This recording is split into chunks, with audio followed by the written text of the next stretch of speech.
There is a saying in sport broadcasting: you cannot script the World Cup.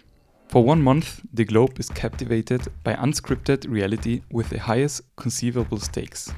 So why does cinema, the greatest storytelling machine we've ever built, fail so completely when it tries to capture the beautiful game? Today, we are breaking down why soccer movies betray reality, how cinema uses the World Cup to heal national trauma, and why a gritty 1993 German film might be the only honest soccer movie ever made. To understand why Hollywood struggles with soccer, we have to talk about Joseph Campbell, the hero's journey.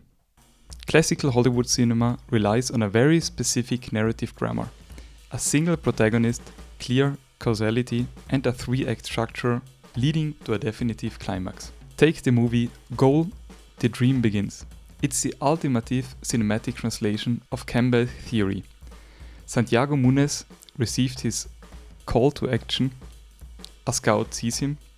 He crosses the threshold, moves to Newcastle, faces trials, mud, rain, arrogant teammates, and achieves his ultimate boon, scoring the winning goal to qualify for the Champions League. It's immensely satisfying, but it fundamentally betrays the reality of a tournament soccer.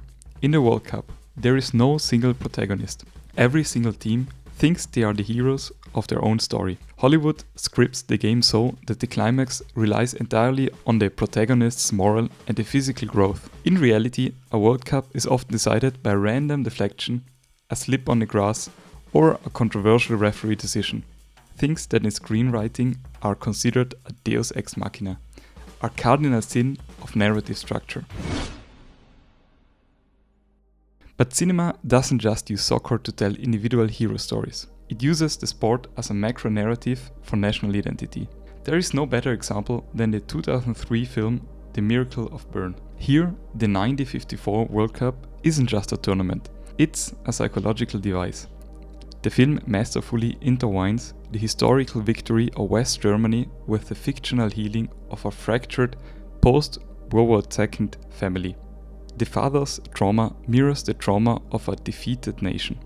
By framing the unscripted chaos of the actual 1954 final with a highly controlled, emotionally manipulated narrative, the film does what live sport cannot. It assigns definitive meaning to the victory. The World Cup win becomes the catalyst for the father's redemption and the psychological rebirth of Germany. If Hollywood gives us the pristine myth of soccer, then Adolf Winkelmann's 1993 film Nordkurve gives us the brutal, unvarnished reality. Nordkurve actively rejects the hero's journey, taking place over the course of a single Saturday, encompassing the full day of tense build-up, the fanatic anticipation, and culminating in the Bundesliga match itself in Dortmund. It abandons the single protagonist structure for a chaotic, multi-character ensemble. It's gritty, cynical, and messy. There is no glorious climax when the pure-hearted hero scores a winning goal.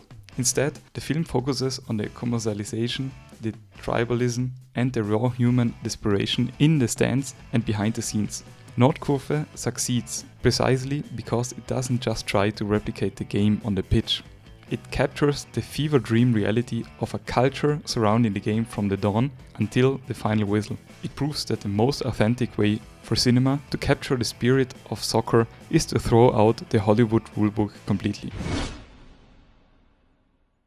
When movies do try to replicate the tension of the 90 minutes of the pitch, they have to rely on cinematic grammar, specifically montage theory. Soviet montage theorists like Eisenstein taught us that the meaning and tensions are created through the collision of shots. A live broadcast relies on the long takes and the wide shot, allowing the tension to build organically in real time. We, the audience, scan the field like tacticians, but cinema dictates our focus. A director will use an extreme close-up cut to the ticking clock, cut to the manager's clenched fist, and use slow motion as the striker winds up the shot. Cinema artificially compresses time and space. Slow motion and heavy montages are used to tell the audience exactly how to feel. But the cinematic manipulation often breaks the illusion for actual football fans. We know that real tension in the World Cup doesn't come from a dramatic musical score swelling in the background. It comes from the terrifying, deafening silence of 80,000 people holding their breath at the same exact moment. Cinema and the World Cup are two of the greatest storytelling mediums in human history, but the rules are fundamentally opposed. Hollywood needs a hero's journey, a healed psyche and a manipulated time to create its magic. The World Cup needs nothing but a ball, an open pitch and the terrifying reality that anything can happen.